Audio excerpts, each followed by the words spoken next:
একটি পোড়ো বাড়িকে ভেঙে অট্টালিকা তৈরির জন্য বাড়ির কিছু জিনিসপত্র বিক্রি করা হয় এবং এই জিনিসপত্রের মধ্যে থেকেই বেরিয়ে পড়ে হলদেটে রঙের একটি পুরনো বই। তার কিছুদিন পরে একজন খুন হয় এবং অনুমান করা হচ্ছে এই বইয়ের জন্যই খুনটা হয়েছে। কি ছিল ওই বইটাতে? নমস্কার, আমরা থ্রিল স্টুডিও।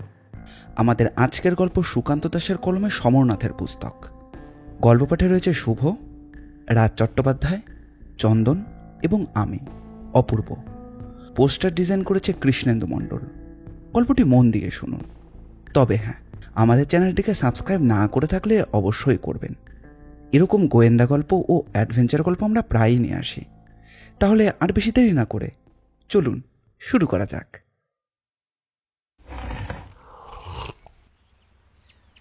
ভদ্রলোকের বয়স হয়েছে 50-এর ঘরে। গায়ের রং চাপা, মাথার চুল মাঝারি এবং চোখের উপর একটি চশমা ঝুলছে। মুখের অবস্থা দেখলেই বোঝা যাচ্ছে যে তার উপর দিয়ে বেশ একটা ঝড় বয়ে গেছে। ভদ্রলোক চায়ের কাপ তুলে চুমুক দিচ্ছেন, অথচ সেই জায়গাটা যে ফাঁকা হয়ে এসেছে সেটা আমি বুঝতেই পারছি। বেশ কিছুক্ষণ এমনভাবেই ফাঁকা জায়গাতে চুমুক দেওয়ার পর ভদ্রলোক বললেন, ব্যোমকেশবাবু, আপনি কি আমায় চেনেন আগে থেকে? না, আমি আপনাকে প্রথমবারই দেখছি। আপনার বোধহয় টাইপের কথাটা বলে আপনার মনে সন্দেহ তৈরি করে ফেলেছি। তাহলে ব্যাপারটা সহজ করেই দিই। যারা একভাবে টাইপের কাজ করে যায় তাদের আঙুলের মাথায়, মানে যে জায়গাটা কাজের জন্য ব্যবহার করা হয় সেই জায়গার রং আর বাকি আঙুলের জায়গার রঙের সামান্য পরিবর্তন থাকে। তাছাড়া টাইপ করার সময় হাতটা একইভাবে টেবিলের ওপর থাকায় হাতের একটা নির্দিষ্ট জায়গাতেও একটা সামান্য দাগ তৈরি হয়ে যায়। আপনাকে কাজ থেকে অবসর নেওয়ার কথাটা বললাম তার কারণ যারা বর্তমানে কাজটা করে তাদের হাতের দাগ আর যারা বেশ কিছুদিন আগে কাজটা থেকে অবসর নিয়েছে তাদের হাতের দাগের মধ্যে সামান্য একটা পার্থক্য লক্ষ্য করা যায়। আপনার হাতেও সেটাই দেখছি। অমরবাবু অবাক হয়ে ব্যোমকেশের দিকে তাকিয়ে রইলেন।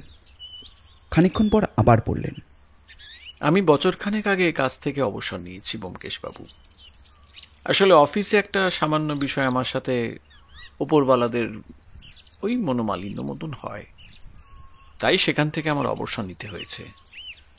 ঠিক আছে, তবে কি ব্যাপারে মনোমালিন্য হয়েছিল সেটা কি? অবশ্য ব্যোমকেশবাবু, আসলে আমি খবরের কাগজের একটা বিভাগে টাইপের কাজ করতাম। যে সমস্ত খবরের কাগজে ছাপা হয় সেগুলো বিভিন্নভাবে টাইপ করে তৈরি করা হয়, সেই কাজই আমি করতাম বলতে পারেন। ঘটনাস্থল থেকে খবর তুলে নিয়ে যাওয়ার পরে সে খবর কাগজ ছাপাইয়ের ঘর অবধি পৌঁছে দেওয়া আমার কাজ। বেশ ভালো কাজ। তাহলে আর এর মাধ্যমে আপনি অনেক খবরও জানতেও পারতেন। তা ঠিক, তবে সবসময় যে সঠিক খবর ছাপা হয় তা কিন্তু নয় ব্যোমকেশবাবু। এই ব্যাপারটা নিয়ে আমি বেশি কিছু বলতে চাই না, তবে ঠিক এরকম একটা ব্যাপারে আমার সাথে ওপর মহলের মনোমালিন্য হওয়াতেই আমি নিজেই কাজটা ছেড়ে দিই। তাহলে বর্তমানে আপনি কি করেন? আমার বাবা জীবিত থাকাকালীন ব্যবসা করে বেশ উপার্জন করেছিলেন, আর সেই ব্যবসার কিছুটা এখনো রয়েছে। তাতেই আমাদের কোনোভাবে চলে যায় ব্যোমকেশবাবু। আমি সময় কাটাই বইপত্র পড়ে, আর মাঝে মাঝে এখানে ওখানে বেরিয়ে পড়ি ঘুরতে। এবার আপনার ছেলের নিরুদ্দেশ হওয়ার ব্যাপারটা খুলে বলুন একটু। ব্যোমকেশবাবু, আসলে সত্যি কথা বলতে আমার ছেলে যে এখনো জীবিত আছে সে বিষয়ে আমার সংশয় রয়েছে। তার কারণ বেশ কিছুদিন আগে থেকে আমাদের ওপর হুমকি চলে আসছে, তার দু একটা হুমকি চিঠিও আমার সাথে আছে। সে কি? তাহলে আপনি বলতে চাইছেন যারা হুমকি দিচ্ছিল তারাই আপনার ছেলের কোনো ক্ষতি করেছে? ব্যাপারটা তাহলে প্রথম থেকে বললে আপনি বুঝতে পারবেন। আগেই বলেছি আমার কাজ ছিল খবর লেখা, আর তার সাথে আমার শখ ছিল বইপত্র পড়া। বইপত্র কেনার জন্য আমি মাঝে মাঝে কলেজ স্ট্রিট যেতাম। তাছাড়া ওই পুরনো কাগজপত্র যারা কেনাবেচা করে তাদের কাছ থেকে আমি বেশ কিছু পুরনো বইপত্র কিনে নিজের সংগ্রহে রাখতাম। এই পুরনো বইপত্র কেনার জন্য মাঝে মাঝে আমার হাতে অনেক পুরনো কিছু বই এসে পড়ত, যেগুলোর হয়তো আর অন্য কোনো কপি আপনি কোথাও পাবেন না। বেশ কয়েক মাস আগে এরকম একটা বই আমার হাতে এসে পড়েছিল। সেটা একটা চিকিৎসা সংক্রান্ত বই, বেশ পুরনো বই। সত্যি বলতে চিকিৎসা সংক্রান্ত বিষয়ে আমার তেমন কোনো আগ্রহ নেই, তবে বইটা কিছুটা পড়েছিলাম, আর পড়তে পড়তেই বুঝতে পেরেছিলাম এই বই সেই সময়ের যখন আমাদের চিকিৎসা এতটা উন্নত ছিল না। বইটা শল্য চিকিৎসার ওপর লেখা। এই বইটা পাওয়ার পরে আমি আমার খবরের কাগজে কাজ করার সময় বেশ কিছু বন্ধু বান্ধবের সাথে এই নিয়ে আলোচনা করি। তারা অনেকেই বলে বইটা যদি পুরনো হয়ে থাকে আর স্বর্ণ চিকিৎসার ওপর হয়ে থাকে তাহলে এই বইয়ের দাম অনেক বেশি হবে। তবে দামের ব্যাপারে আমার তেমন কোনো মাথা ব্যথা ছিল না। আমি বইটা নিজের কাছেই রেখে দিয়েছিলাম। এর কয়েকদিন পরে একদিন কি কারণে বাড়ি থেকে বাইরে বেরিয়েছি, হঠাৎ একজন এগিয়ে এসে আমার সাথে নিজে থেকে আলাপ করল। বেশ কিছুক্ষণ কথা বলার পর তিনি আমায় সরাসরি সেই বইটার ব্যাপারে প্রশ্ন করলেন। আমি তো বেশ অবাক হলাম, এই লোকটা সেই বইয়ের ব্যাপারে জানলো কি করে? তবে আশ্চর্য ব্যাপার, সেই প্রশ্নটা এড়িয়ে গিয়ে উনি আমার বইটার জন্য বেশ কিছু টাকা অফার করলেন। বুঝতেই পারছেন ব্যোমকেশ বাবু, তার আগে পর্যন্ত বইটার জন্য আমি তেমন কিছু ভাবিনি। তবে এই ব্যাপারটা হওয়ার পরেই আমি বুঝতে পারলাম বইটার দাম নেহাত কম নয়। বইটার জন্য তিনি আপনাকে কত টাকা অফার করেছিলেন? তিনি আমায় 5,000 টাকা অফার করেছিলেন, কিন্তু তার হাবভাব দেখে মনে হচ্ছিল আমি যদি সেটা 10,000 বলি তাহলেও তিনি তাতে রাজি হবেন। কিন্তু আমি বইটা বিক্রি করব না বলে সে সময় তার কাছ থেকে বেরিয়ে আসি। এর পরেও বেশ কয়েকবার আমার বাড়িতে টেলিফোন এসেছে এবং আশ্চর্যের ব্যাপার হলো বিভিন্ন সময় বিভিন্ন মানুষ আমার সাথে কথা বলে তারাও সেই বইটা কিনে নিতে চেয়েছে। কি বলবো ব্যোমকেশ বাবু, এই ঘটনা হওয়ার পর থেকে বইটা সম্পর্কে আমার আগ্রহ যেন আরো বেশি হয়ে গেল। আমি তখন বইটা পড়ে শেষ করি আর বুঝতে পারি এই বইটাতে সেই প্রথম সময়ের স্বর্ণ চিকিৎসার বিষয়ে অনেকটা বিবরণ রয়েছে, আর বইটার ভাষাটা অনেকটাই পুরনো। তখন আমি বুঝতে পারি এই বইয়ের দাম কেন এত বেশি। কিন্তু বইটার প্রথম পাতাটা ছিল ছেঁড়া, দেখে মনে হয়েছে পোকায় কেটেছে। সেখানে বইয়ের লেখক কিংবা বইয়ের প্রকাশের সময়কাল বাকি সমস্ত বিবরণ ছিল। বইটা এখন কোথায় আছে? সেটাই তো সমস্যা ব্যোমকেশ বাবু। আমার ঘরের বইয়ের আলমারির কাছে টেবিলের ড্রয়ারে বইটা রাখা ছিল, কিন্তু আজ সকালে দেখি বইটা নেই। আসলে আমার ছেলে নিরুদ্দেশ হওয়ার পর সেই ব্যাপারটা নিয়ে আমি এমনিতেই চিন্তিত ছিলাম, তাই তখন বইটার ব্যাপারে আমি কিছু ভাবিনি। কিন্তু আজ সকালে বইটা ঘরে নেই দেখে আমার স্ত্রীকে জিজ্ঞাসা করলে জানলাম যে ওই বইয়ের কেউ হাত দেয়নি। তাই বাধ্য হয়ে আপনার কাছে এলাম ব্যোমকেশ বাবু। ব্যোমকেশ সামান্য চুপ করে থেকে তারপর বলল, আপনার কি মনে হয় আপনার ছেলে নিরুদ্দেশ হওয়ার পেছনে এই বইয়ের কোনো সম্পর্ক রয়েছে? এই হুমকি কাগজের টুকরোগুলো আমি বেশ কয়েক সপ্তাহ ধরে পেয়ে চলেছি ব্যোমকেশ বাবু। তবে আমার মনে হয়েছে বইটা হাতানোর জন্য কেউ এই কাজ করছে, তাই আমি তেমন গুরুত্ব দিইনি ব্যাপারটায়। এমনকি বইটা না দিলে আমাদের বাড়ির লোকের ওপর এবং আমার ছেলের ওপর যে তারা আক্রমণ করবে সে হুমকিও টেলিফোনে আমি পেয়েছি। ব্যোমকেশ কাগজগুলো দেখে আমার হাতে দিল। আমি সেগুলো দেখে খুব ভালো করেই বুঝতে পারলাম খুব বেশি কিছু লেখা নেই সেখানে। একটি কাগজে লেখা রয়েছে, বইটা না পেলে কিন্তু আমার বাবু আপনার বিপদ হতে পারে। বাকি কাগজগুলো তো 2-1 লাইনের হুমকি রয়েছে, তবে একটা কাগজে সত্যিই লেখা রয়েছে দেখলাম, আপনার বোকামির শাস্তি কিন্তু আপনার পরিবারকে পেতে হবে। আমি কাগজগুলো দেখে চলেছি। এমন সময় ব্যোমকেশ প্রশ্ন করল, আপনি এই সমস্ত কথা পুলিশকে জানিয়েছেন? পুলিশকে সবকিছুই জানানো আছে ব্যোমকেশ বাবু, কিন্তু পুলিশ এখনো পর্যন্ত আমার ছেলের কোনো সন্ধান দিতে পারেনি। আর তাছাড়া এই হুমকি চিঠি থেকে তো পুলিশ আর কাউকে খুঁজেও বার করতে পারবে না। এবার বলুন, যেদিন আপনার ছেলে নিখোঁজ হয়েছে সেদিন আসলে কি হয়েছিল? সেদিন আমি বাড়িতেই ছিলাম। অনেক রাত পর্যন্ত ছেলে ফিরছে না দেখে আমি চিন্তিত হয়ে পড়ি। আসলে আমার ছেলে বিকেলের দিকে একটু বাইরে বেরিয়েছিল। ও হ্যাঁ, দুপুরে খাওয়া দাওয়া করে আমি একবার কলেজ স্ট্রিটের কাছে গেছিলাম। তারপর বাড়ি ফিরে এসে আর ছেলেকে দেখতে পাইনি। তখন ব্যাপারটা নিয়ে তেমন মাথা ঘামাইনি, কারণ মাঝে মাঝে বিকেলের দিকে ছেলে বাইরে বেরোয়। কিন্তু রাতে বাড়ি ফিরে না দেখতে পেয়ে আমার স্ত্রীকে বলতে ও বলল যে ও কোনো একটা কাজের জন্য বেরিয়েছে। আসলে বেশ কয়েকদিন ধরে ও একটা কাজের জন্য চেষ্টা করে যাচ্ছে। আসলে ছেলে বড় হয়েছে তো, এভাবে বাড়িতে বসে থাকতে ভালো লাগে না। আমি ওকে অনেকবার বলেছি যে তোর আবার কাজকর্ম করার কিসের প্রয়োজন, আমি তো এখনো রয়েছি। কিন্তু সে ছেলে আমার কথা শোনে না, তাই সে বিষয়ে আমি আর কিছু বলিনি। তারপর যখন সে নিজেই নিজের পায়ে দাঁড়াতে চায়, তাহলে আর আপত্তি থাকার কি আছে বলুন ব্যোমকেশ বাবু? তার মানে সেদিন দুপুর থেকেই আপনার ছেলে নিখোঁজ। আপনি থানায় ডায়েরি করেছিলেন কখন? প্রায় রাত 10টা পর্যন্ত যখন সে ফিরে আসেনি, তখন আমি তার ওই চেনা জানা 2-1 বন্ধু বান্ধবের কাছে খোঁজ খবর নিই। তারপরে প্রায় রাত 12টার দিকে বাধ্য হয়ে পুলিশে টেলিফোন করি। পরদিন সকালে থানায় গিয়ে ডায়েরিটা করে আসি।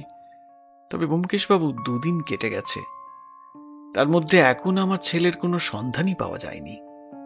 ব্যোমকেশ কি যেন চিন্তা করলো, কিছুক্ষণ পর বলল, আপনার মনে হয় যারা আপনাকে ওই বইটার জন্য হুমকি দিয়েছিল তাদের মধ্যে কেউ আপনার ছেলেকে অপহরণ কিংবা তার কোনো ক্ষতি করেছে, তাই তো? অমরবাবু বেশ কিছুক্ষণ ব্যোমকেশের দিকে তাকিয়ে রইল, তারপর বলল, আপনি কিছু একটা করুন ব্যোমকেশবাবু, কিছু একটা করুন। বেশ অনেকেই আমার সাথে এই বিষয়ে কথা বলেছিলেন, তবে একমাত্র একজনই আমার বাড়িতে এসেছিলেন বইটার জন্য। তার নাম ঠিকানা কিছু আপনার কাছে আছে? তার টেলিফোন নাম্বারটা আমি লিখে এনেছি, আমার মনে হয়েছে আপনার কাজে লাগতে পারে। অমরবাবু 2টো টেলিফোনের নাম্বার আর তার বাড়ির ঠিকানা দিয়ে উঠে দাঁড়ালেন। বেরিয়ে যাওয়ার জন্য প্রস্তুত হচ্ছিলেন, তার আগেই ব্যোমকেশ বলল, এর মধ্যে যদি পুলিশের কাছ থেকে কোনো খবর পান তাহলে সেটা আমায় জানাবেন। আর যদি অন্য কেউ আপনার সাথে এই বইটার জন্য যোগাযোগ করে তাহলে তার নাম ঠিকানাটা লিখে রাখবেন মনে করে। আর একটা কথা অমরবাবু। বলুন ব্যোমকেশবাবু। আপনার ছেলে নিরুদ্দেশ হওয়ার পরে কি আপনার কাছে কোনো টেলিফোন এসেছিল যেখানে আপনার ছেলেকে ফিরিয়ে দেওয়ার বদলে কিছু দাবি করা হয়েছে? না ব্যোমকেশবাবু, তবে একটা ব্যাপার, আমার ছেলে যদি নিরুদ্দেশ হয়, মানে পরশুদিন রাত, তারপর থেকে কিন্তু ওই বইটার জন্য যারা আমায় টেলিফোন করছিল তারাও টেলিফোন করা বন্ধ করে দিয়েছে। মানে কাল গোটা সারাদিন কিন্তু একটাও টেলিফোন আমার কাছে আসেনি। বেশ, আপনি তাহলে এখন আসুন, আমি দেখছি কি করতে পারি। অমরবাবু ব্যোমকেশের প্রতি সম্মতি জানিয়ে ঘর থেকে বেরিয়ে গেলেন। ব্যোমকেশ উঠে দাঁড়িয়ে অমরবাবুর দিয়ে যাওয়া সেই লোকটাকে টেলিফোন করল।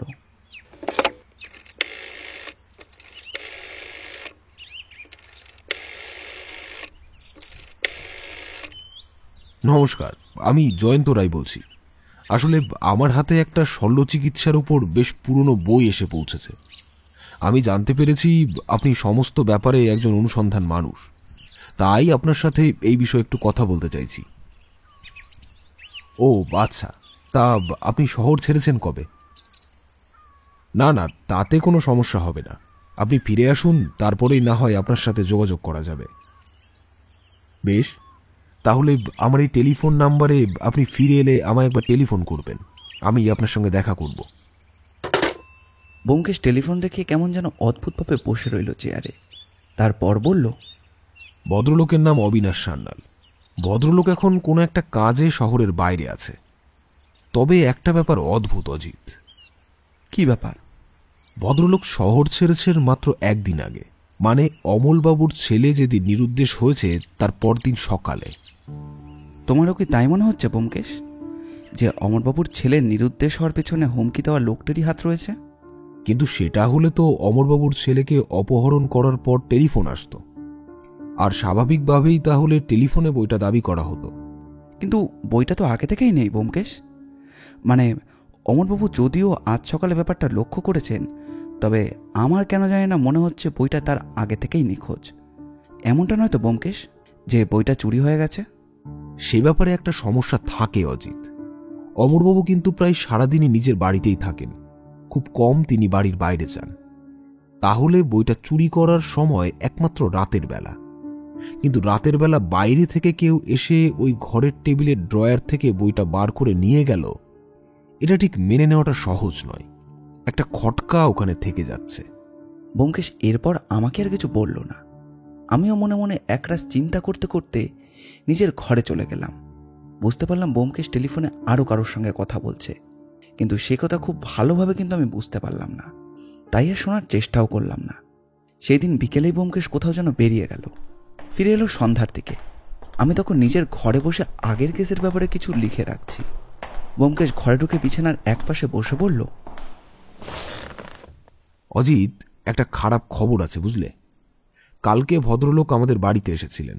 তার ছেলেকে আজ পাওয়া গেছে, তবে তাকে পাওয়া গেছে মৃত অবস্থায়। কারা যেন তার গলা টিপে খুন করে একটা ডোবায় ফেলে রেখে গেছে।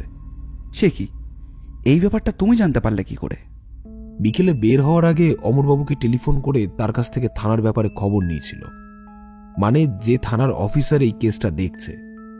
তাই বিকেলের দিকেই তার কাছেই গেছিলাম। উনি তখন বেরোচ্ছিল। আমার সাথে চেনা রয়েই গেল, তাই ওনার সাথেও আমি গেছিলাম। একটা লিড পাওয়া গেছিল। সেখানে গিয়ে অমরবাবুর ছেলেকে তো অবশ্যই পাওয়া যায়নি। দেখে মনে হয় খুনটা 2 দিন আগে হয়েছে, তবে জায়গাটা পরিত্যক্ত বলে কারোর নজরে পড়েনি। আজ দুপুরের দিকে একজন ওদিকে গিয়েছিল, সেই ব্যাপারটা দেখতে পেয়ে পুলিশকে খবর দিয়েছে, আর তারপর বাকিটা আমরা গিয়ে পৌঁছাই। তাহলে তো বলতে গেলে তোমার কেস তো শেষ হয়ে গেল ব্যোমকেশ। না অজিত, ব্যাপারটা অমরবাবুকে জানানো হয়েছে। তিনি আমায় এই খুনিকে ধরার জন্য তদন্ত চালিয়ে যেতে বলেছেন। তা আবার কি করবে বলে ভাবছো? একটু খোঁজ খবর চালাতে হবে অজিত। মনে হচ্ছে এই ছেলেটাকে ওখানে কেউ ডেকে নিয়ে গিয়েছিল, না হলে ওখানে ওই সময়ও যাবেই বা কেন? এটা আমার আগেই মনে হয়েছে ব্যোমকেশ। কেউ ডাকলেই বা অমরবাবুর ছেলে সেখানে চলে যাবে কেন? এর পিছনে নিশ্চয়ই কোনো কারণ রয়েছে।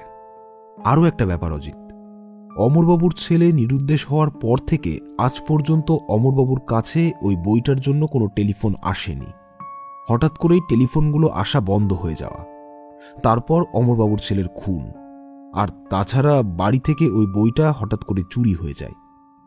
এই সমস্ত কিছুই কোনো একটা জায়গাতেই গাঁথা বলে আমার মনে হচ্ছে। সেটাই বা হয় কি করে?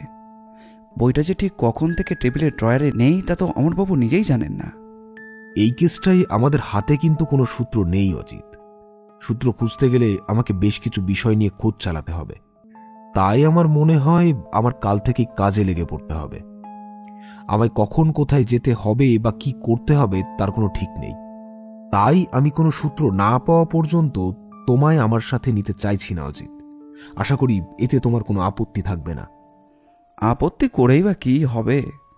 তুমি তো নিজেই ঘর থেকে বেরিয়ে পড়বে আমাকে না জানিয়ে। তার থেকে বরং তুমি যা বলছো তাই হোক।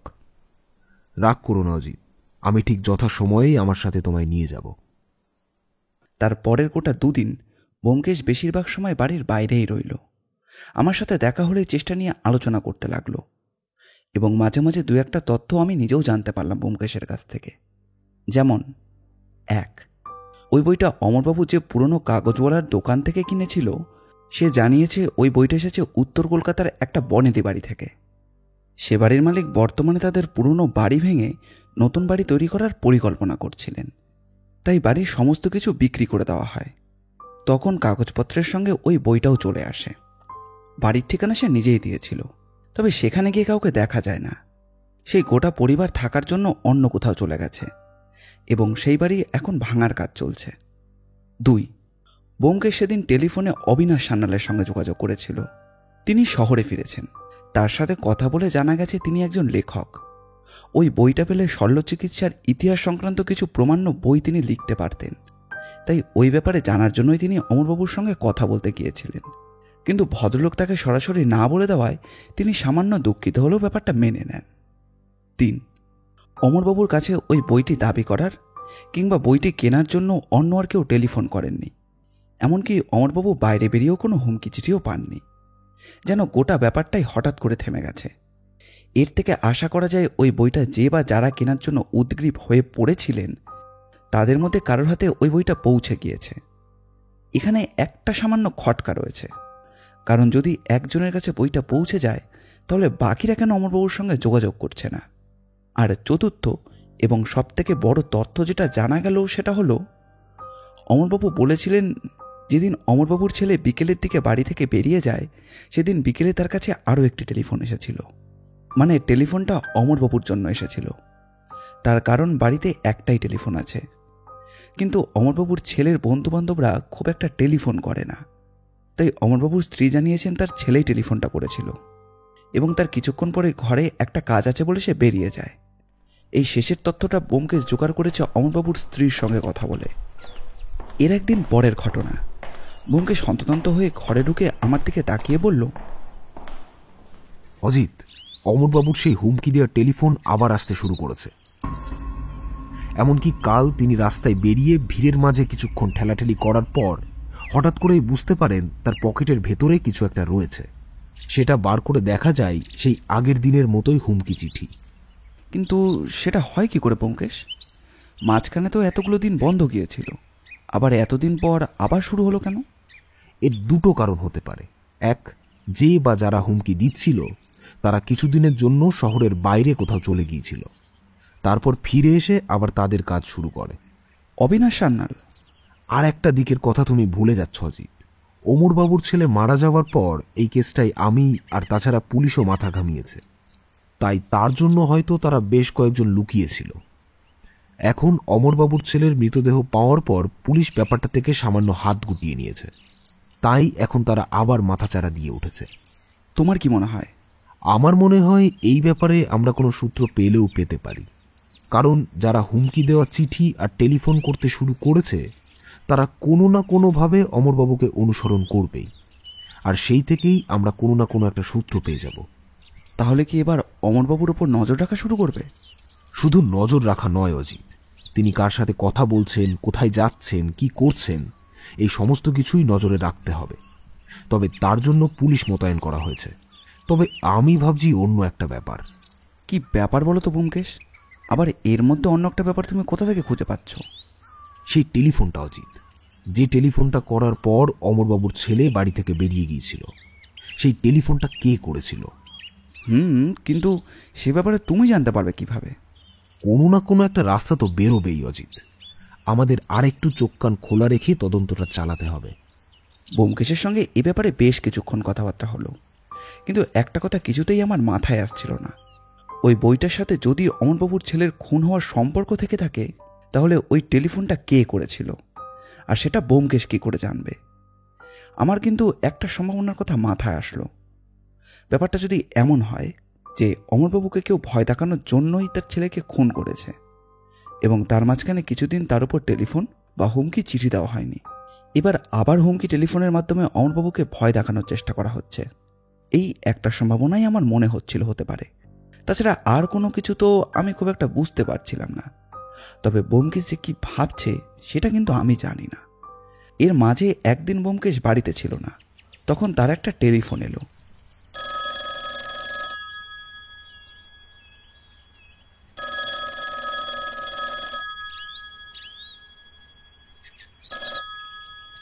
গলার কণ্ঠস্বর ভারী আর কাটা কাটা।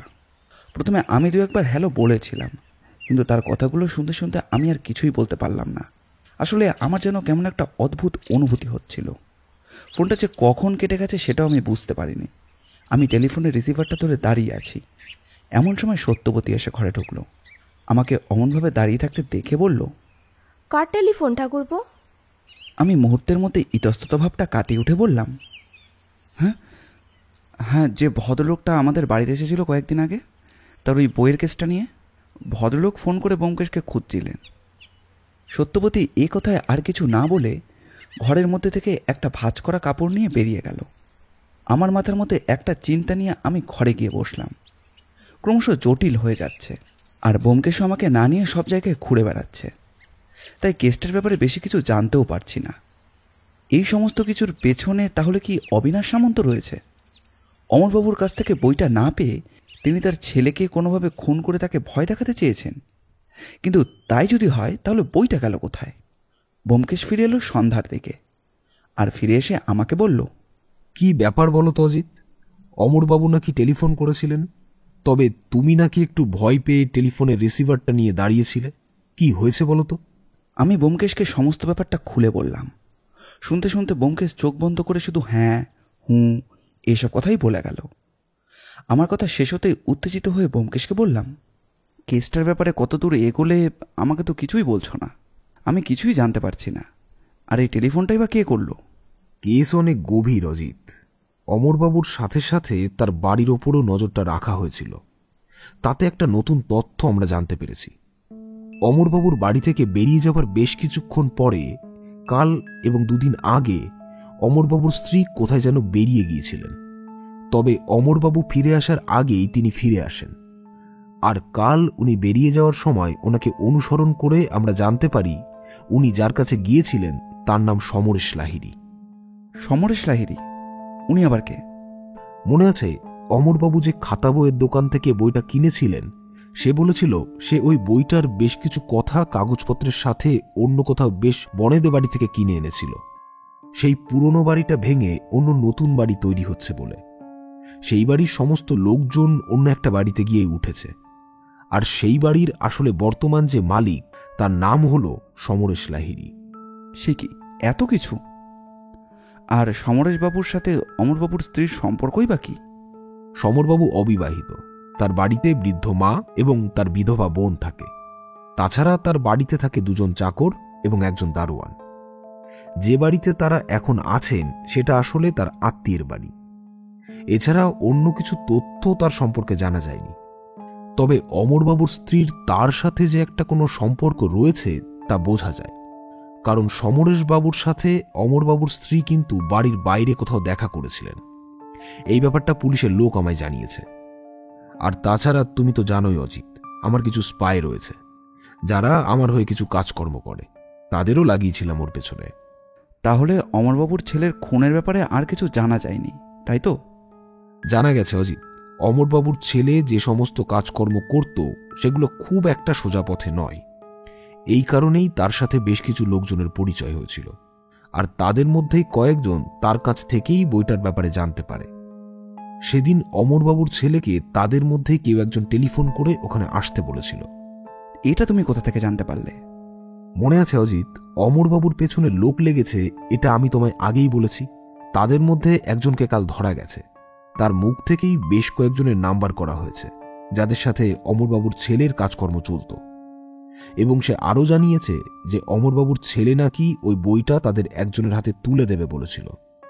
কিন্তু যেখানে তাদের আসার কথা ছিল সেখানে অমরবাবুর ছেলে খালি হাতে এসেছিলেন। এই কারণেই তাদের মধ্যে সামান্য বচসা হয়, কিংবা তাঁরই জেরে অমরবাবুর ছেলেকে খুন হতে হয় বলেই আমার ধারণা।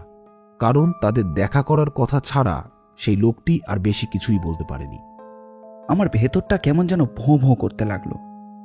প্রথমে অবিনাশ সান্যাল, তারপর সমরেশ লাহিড়ী, এখন আরও বেশ কয়েকজন এই কেসের সঙ্গে যুক্ত থাকার কথা মনে হচ্ছে আমার। সেইভাবেই আমি পড়লাম। তাহলে এখন কি করবে ব্যোমকেশ? আর সেই বইটাই বা এখন তাহলে কার কাছে আছে বলে তোমার ধারণা? খটকা অজিত, বেশ কয়েকটা খটকা এখনো রয়ে যাচ্ছে, আর সেই কারণেই কেসটা এখনো আমি গুছিয়ে উঠতে পারিনি। তবে আশা করি খুব তাড়াতাড়ি সেটা করে উঠতে পারবো, আর সেটা হয়ে গেলেই আমি তোমায় জানাবো। আমি বুঝতে পারলাম ব্যোমকেশের কথা বলা শেষ হয়ে গেছে, এখন সে আর কিছুই বলতে চাইছে না। তাই আমিও তাকে ঘাটালাম না, বরং আরও একবার প্রশ্ন করলাম, তাহলে ফোনটা করেছিল কে? খুব সম্ভবত টেলিফোনটা করেছিল যার লোক ধরা পড়েছে সে নিজে, কিংবা সে অন্য কাউকে দিয়ে টেলিফোনটা করিয়ে আমায় ভয় দেখাতে চাচ্ছিল যাতে আমি এই কেসটা থেকে দূরে থাকি। কিন্তু সেটা তো আর হওয়ার নয়। এখন আমায় সরাসরি চ্যালেঞ্জ করে লোকটা আমায় বরং সাহায্য করেই দিয়েছে, কারণ এখন আমি বুঝতে পারছি আমি ঠিক পথেই রয়েছি। এর মাঝে 2 দিন কেটে গেল, কোনো টেলিফোন কিংবা আর কোনো হুমকি আমাদের কাছে আসেনি।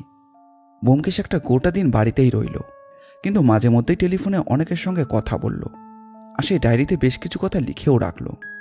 আমার সাথে তার দেখা হলো একেবারে খাওয়ার টেবিলে, কিন্তু ব্যোমকেশ সেখানেও মুখ বুজে তাড়াতাড়ি খাওয়া শেষ করে নিজের ঘরে চলে গেল। পরদিন সকালে আমার ঘুম ভাঙার পর ব্যোমকেশ বলল, চলো অজিত, আমাদের একবার বেরোতে হবে। যাক, তাহলে আমাকে নিয়ে যাওয়ার কথা মনে পড়লো এতক্ষণে। বুঝতে পারছি যে তুমি মনে মনে রাগ করছো, কিন্তু এই কদিন কতটা চাপের মধ্যে আমি কাজ করেছি সেটা তুমি বুঝতে পারবে না। ঠিক কখন কোথায় গিয়ে পৌঁছতে হবে, কার কাছে যেতে হবে, কি করতে হবে, তার কিছুই আমি বাড়ি থেকে বেরোবার আগে জানতাম না। তাই তোমায় নিয়ে বের হতে ঠিক সাহস পাইনি।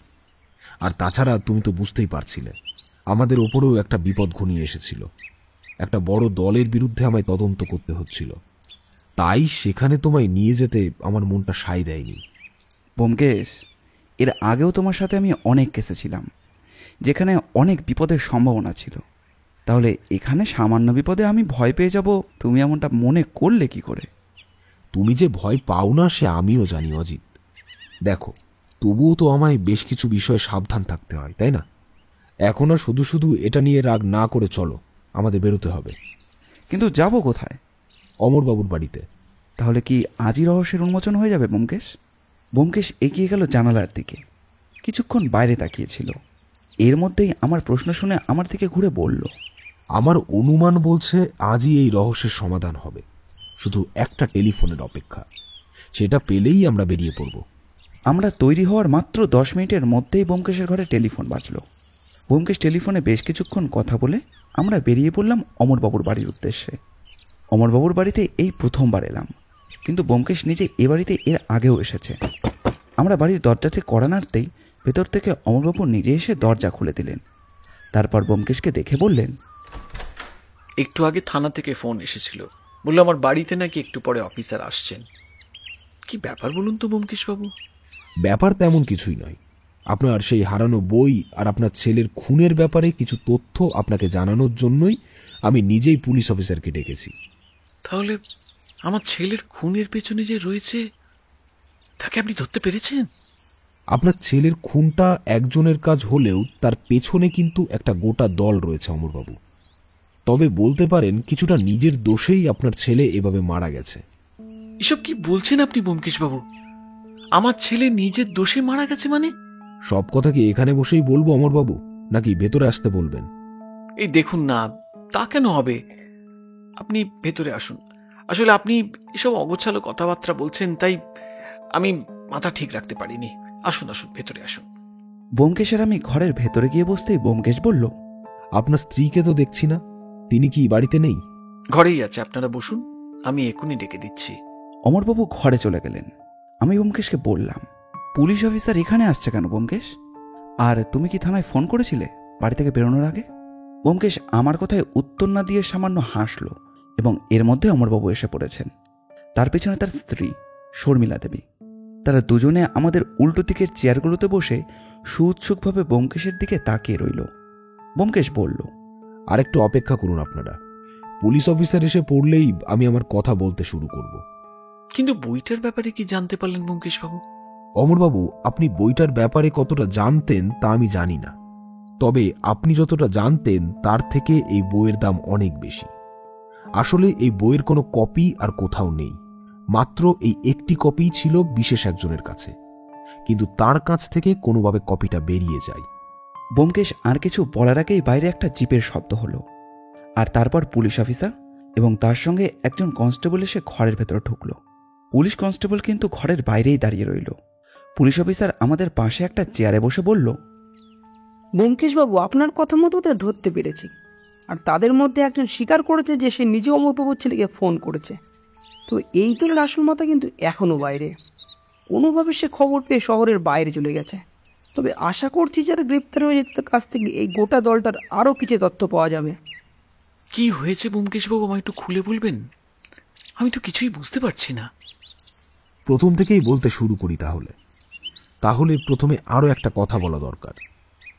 যে বইটা নিয়ে এত সমস্যা সেটার আসল মালিক ছিলেন সমরনাথ লাহিড়ী নামে একজন। আমার এটা মনের ভুল হতে পারে, কিন্তু এই নামটা শুনেই কেমন যেন শর্মিলা দেবী একবার চোখ তুলে ব্যোমকেশের দিকে তাকালো। তারপর আবার নিজের মুখের ভাব বদলে নিয়ে যেন খুব মন দিয়ে শুনছে এমনভাবেই বসে রইল। ব্যোমকেশ বলে চলে, সমরনাথবাবু একসময় চিকিৎসার সাথে যুক্ত ছিলেন, তবে সরকারি ডাক্তার কিংবা সার্জেন্ট তাকে আমরা বলতে পারবো না, কারণ তিনি এই বিষয়ে শুধুমাত্র পড়াশোনা করতেই ভালোবাসতেন। তার শখ ছিল বইপত্র পড়া এবং দুষ্প্রাপ্য কিছু বই সংগ্রহ করা। সেভাবেই এই বইটা তার হাতে আসে। আসলে এই বইটার আসল কপি লেখা হয়েছিল আজ থেকে অনেক বছর আগে। সেই সময় শল্য চিকিৎসায় আমাদের এতটা উন্নতি হয়নি। সেই সময় কিছু পরীক্ষা নিরীক্ষামূলক তথ্য এবং বক্তব্য এই বইতে আছে, তবে কোনো কারণে এই বইয়ের সমস্ত কপি বাজার থেকে বেমালুম বিলুপ্ত হয়ে যায়। কিন্তু এই কপিটা একমাত্র থেকে যায় সমরনাথবাবুর কাছে। তিনি হয়তো এই বইয়ের গুরুত্বটা তখনও বুঝতে পারেননি, কিংবা তার মৃত্যুর পরে আরও একজনের কাছে এই বইটা ছিল, সে নিজেও এই বইটার দাম প্রথমে বুঝতে পারেনি, কারণ এই বই নিয়ে তেমন কোনো উৎসাহী মানুষ ছিল না, কিংবা এই বইয়ের কথা তারা জানতেও পারেনি। অথচ এই বইয়ের মূল্য বর্তমান বাজারে যে বেশ দামি, তা আমি এই বইয়ের ব্যাপারে সামান্য খোঁজ খবর করেই বুঝতে পেরেছি। আর বলাই বাহুল্য সেই দাম আপনাকে অফার করা 5,000 টাকার চেয়েও অনেক বেশি। আপনি যখন আমার কাছে প্রথম কেসটা নিয়ে আসেন তখন আমি ভেবেছিলাম বইটা হয়তো কোনোভাবে আপনার বাড়ি থেকে চুরি হয়ে গেছে, কিন্তু কয়েকটা ব্যাপারে আমার প্রথম থেকেই খটকা ছিল। কারণ আপনি প্রথম থেকেই সবসময় বাড়িতেই থাকেন, যখন বাড়ি থেকে বেরিয়ে যান তখন আপনার স্ত্রী এবং ছেলে থাকে। তার মাঝখান থেকে আপনার ঘরের ড্রয়ার থেকে বই চুরি করে নেওয়াটা কিন্তু অতটা সহজ কাজ নয়। এমনকি রাতের দিকে চুরি হলেও তার আভাস আপনি পেতেন, অথচ তেমন কিছুই আপনি জানাননি। আর আপনার ছেলের নিখোঁজ হওয়ার পর থেকে রাত্রে যে আপনি নিশ্চিন্তে ঘুমোতে পেরেছিলেন সেটা আশা করা যায় না। তাই সেই সময় আপনার বাড়ি থেকে বই চুরি করে নিয়ে যাওয়া যায় না, অথচ আপনি তার 2 দিন পরেই দেখেছিলেন আপনার ঘরের ড্রয়ারে বইটা নেই। তাহলে একমাত্র আপনার ছেলে যেদিন নিখোঁজ হয়েছে সেই দিনেই বা তার আগে বইটা ওখান থেকে বার করে নেওয়া হয়েছে। এবার প্রথমে আপনার ছেলের কথা বলি। আপনি হয়তো জানতেন না আপনার ছেলে এমন কিছু লোকজন আর দলের সাথে কাজকর্ম শুরু করেছিল যারা সোজা পথে কাজ করে না। এই ব্যাপারে আমার চেয়ে এই পুলিশ অফিসার নিজেই বলতে পারবেন। সেই রকমই যেদিন দুপুরে আপনি বাড়ি থেকে বেরিয়ে গিয়েছিলেন তখন আপনার ছেলের কাছে একটা টেলিফোন আসে। সেই টেলিফোন অনুযায়ী আপনার ছেলে গিয়ে পৌঁছয় সেই জায়গায় যেখানে আপনার ছেলের মৃতদেহ পাওয়া গেছে। এখানে আমি সামান্য অনুমান করেছিলাম, তবে আমার সেই অনুমান পরে মিলে যায়। আপনার ছেলেও প্রথমে আপনার মতো বইটার ব্যাপারে কিছুই জানত না, কিন্তু পরে যখন বইটার জন্য হুমকি চিঠি এবং টেলিফোন করা হতে থাকে তখন সে তার ব্যাপারে খোঁজ খবর নেওয়া শুরু করে এবং এই কাজে সে সাহায্য নেয় তার দলের। বইটার মূল্য সাধারণ বাজারে যত তার চেয়ে বেশি দাম পাওয়া যাবে কালো বাজারে। এটা যখন সে জানতে পারে তখন সে ভেবে নেয় বইটা নিয়ে সে কালো বাজারে বিক্রি করে সেখান থেকে বেশ কিছু টাকা সে উপার্জন করবে, অথচ বাড়িতে কোনোভাবে কেউ সেটা বুঝতে পারবে না। কারণ যে বইয়ের ওপরে এতদিন নজর রয়েছে সেই বই চুরি হয়ে যেতেই পারে। কিন্তু সবকিছু ঠিক করার পর আপনি যখন সেদিন বাড়ি থেকে বেরিয়ে যান আর তার কাছে টেলিফোনটা আসে তখন সে বইটা নিয়ে বেরিয়ে যাওয়ার কথা ভেবে ড্রয়ারটা খুলে দেখতে পায় সেখানে বই নেই। এতক্ষণ সবাই চুপ করে ব্যোমকেশের কথা শুনছিল, কিন্তু এবার অমরবাবু একটু উত্তেজিত হয়েই বললেন, কিন্তু তাহলে সেই বইটা কোথায় গেল? সেই বইটা সেখানে ছিল না, তার কারণ সেই বইটা সেখান থেকে অন্য কেউ আগেই সরিয়ে নিয়েছিল। অমরবাবু, আপনি ছেলের ব্যাপারে খুব বেশি কিছু না জানলেও আপনার স্ত্রী কিন্তু কিছুটা আন্দাজ করতে পেরেছিলেন, আর তিনি এটাও বুঝতে পেরেছিলেন যে সে বইটা চুরি করে নিয়ে যাওয়ার সুযোগ খুঁজছে, তাই তিনি সেটাকে সরিয়ে রেখেছিলেন। কি আমি ঠিক বলছি তো শর্মিলা দেবী? এবার ব্যোমকেশের দৃষ্টি শর্মিলা দেবীর দিকে। তার দৃষ্টি মতো আমাদের সবারও দৃষ্টি গিয়ে পড়ল অমরবাবুর স্ত্রী শর্মিলা দেবীর ওপরে। তিনি একবার ইতস্তত করে একবার অমরবাবুর দিকে আর একবার ব্যোমকেশের দিকে তাকালেন। হ্যাঁ, আমি সরিয়ে রেখেছিলাম বইটা, যাতে ওই বইটা নিয়ে যেতে না পারে। কিন্তু বইটা সরিয়ে রাখার পেছনে আপনার আরও একটা উদ্দেশ্য ছিল শর্মিলা দেবী। সমরেশ লাহিড়ী বলে আপনি কাউকে চেনেন? এই কথার জন্য শর্মিলা দেবীর 2 চোখ যেন বিস্তারিত হয়ে গেল। সেভাবেই একটু থেমে থেমে তিনি বললেন, না, ওই নামে আমি কাউকে চিনি না। মিথ্যে কথা বলে কোনো লাভ নেই। ইতিমধ্যে সমরেশ লাহিড়ী স্বীকার করেছেন যে তিনিই আপনাকে চিনতেন এবং খুব ভালোভাবেই চিনতেন। আর তাছাড়া আপনি যে এই মাঝে মাঝে কয়েকবার তার সাথে দেখা করতে গেছেন এ কথাও আমাদের জানা আছে শর্মিলা দেবী। কি, তুমি সমরেশ লাহিড়ী নামে কারোর সাথে দেখা করতে গেছিলে? অমরবাবু, আপনার বোধহয় মনে আছে আপনি যেই বইয়ের দোকান থেকে ওই বইটা কিনে এনেছিলেন তারা বলেছিল একটা পুরনো বাড়ি ভাঙা হচ্ছে, আর সেই বাড়ির লোকেরাই ওই সমস্ত জিনিসপত্র বিক্রি করে দিয়েছে। আসলে বাড়িটা ছিল সমরনাথ লাহিড়ীর বাড়ি। তার মৃত্যুর পর ওই বইটা সমরেশ লাহিড়ীর কাছে ছিল, কিন্তু তিনি বাড়ি না থাকায় কোনোভাবে বাড়ির সমস্ত কাগজপত্রের মধ্যেই বইটা তার বাড়ির লোক বিক্রি করে দেয়। তখনও তিনি বইটার ব্যাপারে তেমন জানতেন না, কিন্তু সেই বইটার ব্যাপারে তিনি জানতে পেরেছিলেন শর্মিলা দেবীর কাছে। কারণ আপনার সাথে তার বিয়ে হওয়ার আগে শর্মিলা দেবীর সাথে সমরেশ লাহিড়ীর একটা সম্পর্ক ছিল, আর সেই কারণেই তিনি আজ পর্যন্ত বিয়ে করেননি। বইয়ের ব্যাপারটা শর্মিলা দেবীর কাছে জানার পরে তিনিও এই বইটা আবার পাওয়ার জন্য চেষ্টা করেন। তাই আমার মনে হয় তিনি এই বইটা এই কারণেই সরিয়ে রেখেছিলেন, যাতে পরে সমরেশ লাহিড়ীকে সেটা দিয়ে দিতে পারেন। কিন্তু এর মাঝে হঠাৎ আপনার ছেলের মৃত্যু হয়। শর্মিলা দেবীর সন্দেহ গিয়ে পড়ে সমরেশ লাহিড়ীর ওপরে। সমরেশ লাহিড়ীর সাথে শর্মিলা দেবী যখন শেষ দেখা করতে গিয়েছিলেন, তখন আমি এবং আমার সঙ্গে একজন পুলিশের লোক তাকে অনুসরণ করেছিল এবং বেশ উত্তেজিতভাবেই তাদেরকে কথা বলতে আমি দূর থেকেই দেখে বুঝতে পেরেছিলাম। তাই আমার মনে হয় ব্যাপারটা এই রকমই হয়েছে। অমরবাবুর মুখ এখন নিচু হয়ে এসেছে। তিনি সেভাবেই বললেন, আমাদের বিয়ের আগে ওর একটা অন্য সম্পর্ক ছিল, সেটা আমি পরে জানতে পেরেছিলাম। তবে বিয়ের পরে এই ব্যাপারে আমি কোনোদিন কোনো রকম কোনো সমস্যার ভিতরে পড়িনি, আর তাই এই ব্যাপারটা নিয়ে ভাবিও নি কিছু। কিন্তু আজ বুঝতে পারছি কত বড় ভুল আমি করেছিলাম। শর্মিলা দেবী কাঁদতে শুরু করে দিলেন। আমি শুধু চেয়েছিলাম ওই বইটা যাতে আমার ঘাট থেকে নেমে যাক আর আমরা শান্তিতে থাকতে পারি, তাই বইটা আমি সমরেশকে দেবার কথা ভেবেছিলাম। কিন্তু তারই মধ্যে আমাদের ছেলের নিরুদ্দেশ হয়ে যাওয়ার পর আমি ওকে চেপে ধরি, কিন্তু ও এ ব্যাপারে কিছুই জানে না, তাই আমি এই বইটি ওকে আর দিইনি। বইটা তাহলে আপনার কাছেই আছে, তাই না শর্মিলা দেবী? একবার বইটা এনে দেখাবেন আমাকে। ব্যোমকেশের কথায় শর্মিলা দেবী উঠে চলে গেলেন। তারপর একটু পরে কাপড়ে মোড়া কিছু একটা টেবিলের সামনে রাখলেন। ব্যোমকেশ এটা হাতে নিয়ে কাপড়টা খুলে বইটা আমাদের সামনে বার করল। এতক্ষণ ধরে যেটা আসল বই বলা হচ্ছিল সেটা কিন্তু পুরোপুরি বই নয়। হলদে হয়ে আসা প্রায় ভঙ্গুর কাগজগুলো কেউ যেন সযত্নে সেলাই করে রেখে দিয়েছে। ব্যোমকেশ সেই বইটা হাতে তুলে নিয়ে একটা পাতা উল্টালো। এই বইয়ের লেখকের নাম আমি জানি না, তবে আমার মনে হয় এই বই আজ থেকে অনেক বছর আগে লেখা হয়েছে, আর তাই এই বইটার দাম আজ অনেক। অমরবাবু, শর্মিলা দেবী আর অমরবাবু দুজনেই মাথা নিচু করে বসে রইলেন। কিছুক্ষণ পর অমরবাবুই বললেন, হে বই নিয়ে আমি আর কি করব? আমার জলজান্ত ছেলেটাই যখন চলে গেল এই বইয়ের জন্য, তাহলে ওই বই, না না না, ওই বই আমার আর চাই না ব্যোমকেশ বাবু, চাই না। আপনার ছেলের সাথে যা হয়েছে সে ব্যাপারে আমি সত্যিই দুঃখিত অমরবাবু, তবে আমাদের কাছে এখন করার মতো কিছুই নেই। আসলে অপরাধী ধরা পড়েছে, আর আশা করছি বাকিরাও ধরা পড়বে। তাদের শাস্তির ব্যবস্থা আশা করি পুলিশ ঠিকই করবে। তবে এই বইটা এখন আপনার সম্পত্তি, আপনি এটা নিয়ে যা করতে চান করুন। বলেই ব্যোমকেশ বইটা টেবিলের ওপর রেখে দিল। তারপর উঠে দাঁড়িয়ে বলল,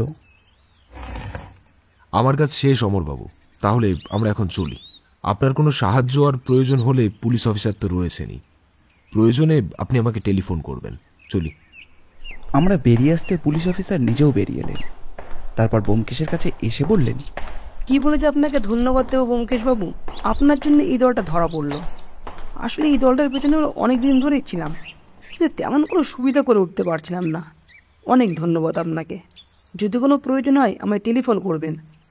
ব্যোমকেশও প্রতি নমস্কার করে বেরিয়ে এলো বাড়ি থেকে। ফিরতে ফিরতে একটা কথা আমি ব্যোমকেশকে জিজ্ঞাসা করলাম।